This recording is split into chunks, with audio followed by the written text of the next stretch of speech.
Kind of. But if you are the child of said God, that God then is like your parent, and then you are under their jurisdiction. I think it gets wibbly sometimes when you leave religions, because I do think jurisdiction can switch. And mind you, this was like a 3-hour-long conversation we had where we laid out the rules of deity jurisdiction, but in its simplest form, it pretty much means that the religion you have, if you are truly, like, following it gung-ho for it, right, that defines where your jurisdiction is. But if you're part of that religion and you're being a shit in that religion, like, if you are actively claiming... Good, case in point. If you're actively claiming to be Muslim, and you're, like, blowing up shit, which, by the way, Allah apparently does not advocate this in what's a way, whatever, right? Does not have what? Doesn't advocate that. That's not a thing that he left. Terrorism by so-called Muslims, that's not a thing that Allah actually approves of, right?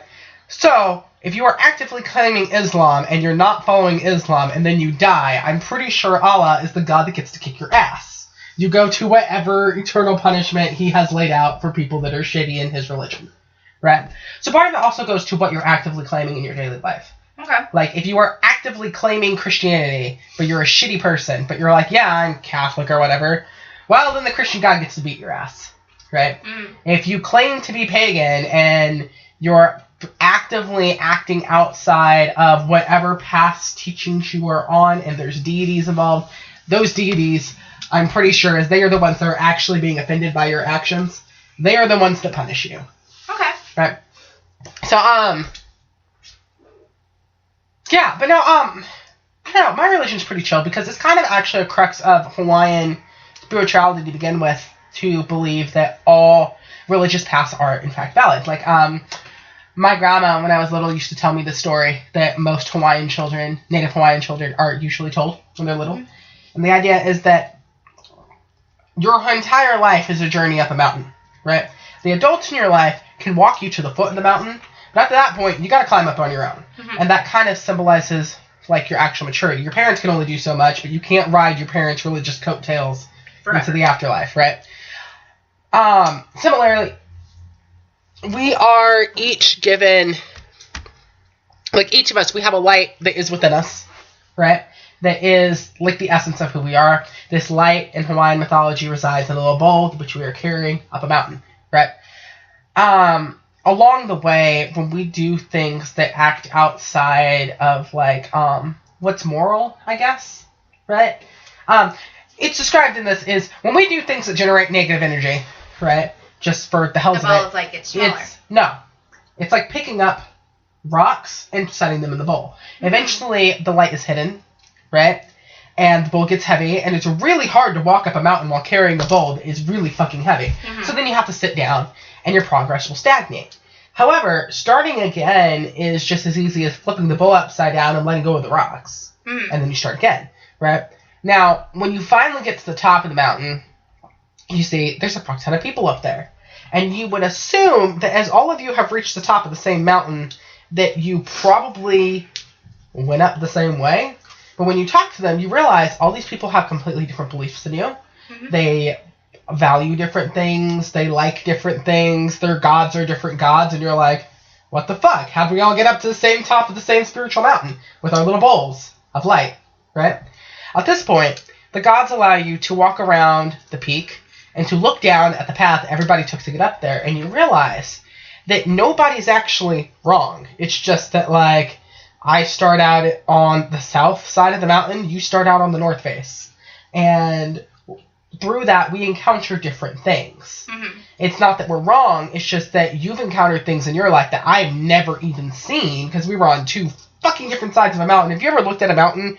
Like, the east side of a mountain can be completely different from the west side of the mountain. Like, the east side of a mountain can be all lush and beautiful and gorgeous and full of trees, and the other side of the mountain can be all, like, not.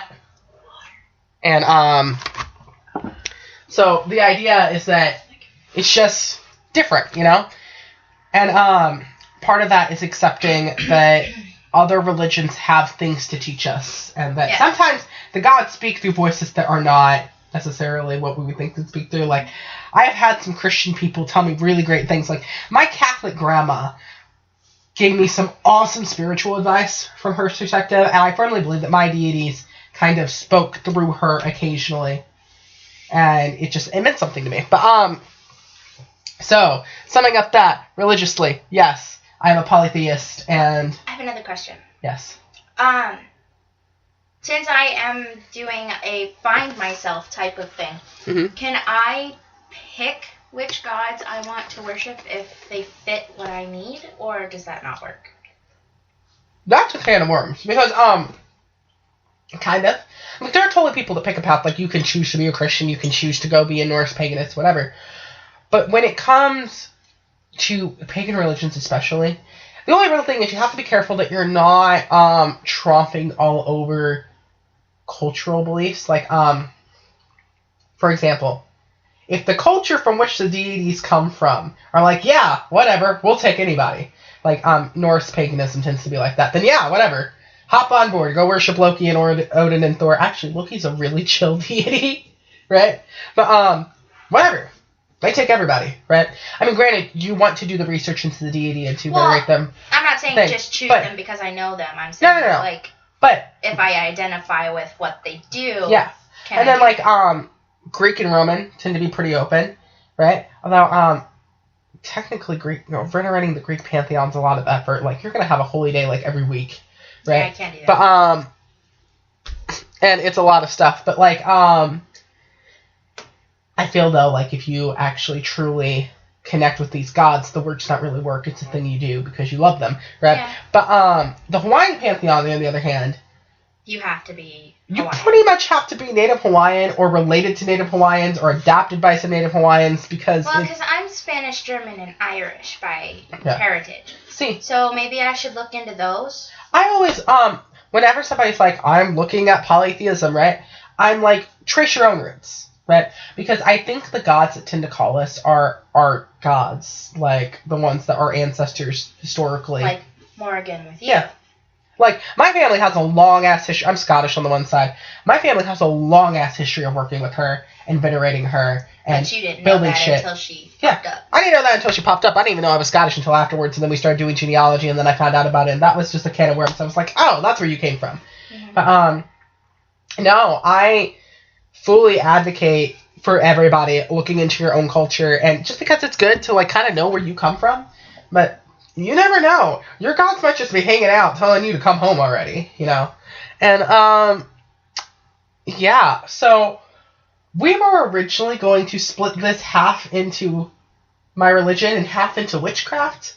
But it's looking like I have almost run over the entire half hour talking about just my religion. So we add another segment? Are we going to add in a second segment? Because I took so long getting food, and then we had that weird thing with my pain. I think it's okay. If they want to continue listening, they continue listening. If they take off, they take off, and they can always come back. That's true. So, probably going to wrap things up for religion right now, and then witchcraft. Oh, my voice broke. I have a cold. I can't sing. But, I guess since we're about to do a lead into witchcraft, I will say that, well, not all pagan religions involve magic. My particular path does, right? Where it's kind of a core element of my belief system.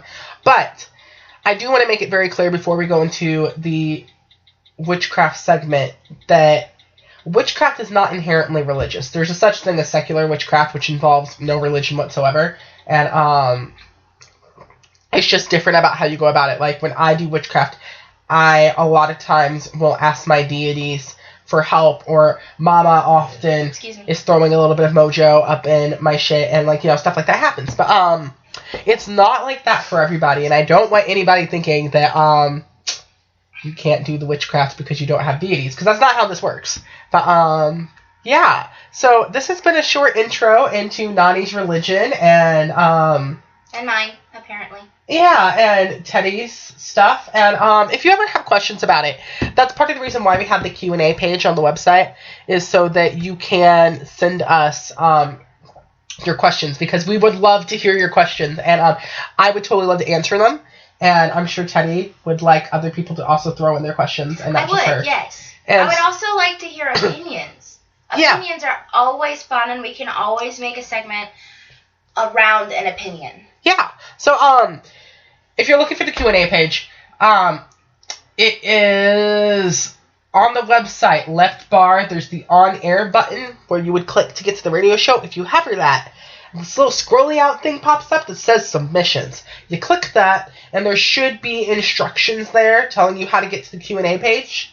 And pretty much fill out the form and hit submit, and we will get it. We check it like all the time. Like, actually, I'm hovering on the page right now while I'm talking to you guys. So, yeah. We are going to break for 10 minutes because they require us to, and then we will be back with a fascinating segment about witchcraft. Yes, we will.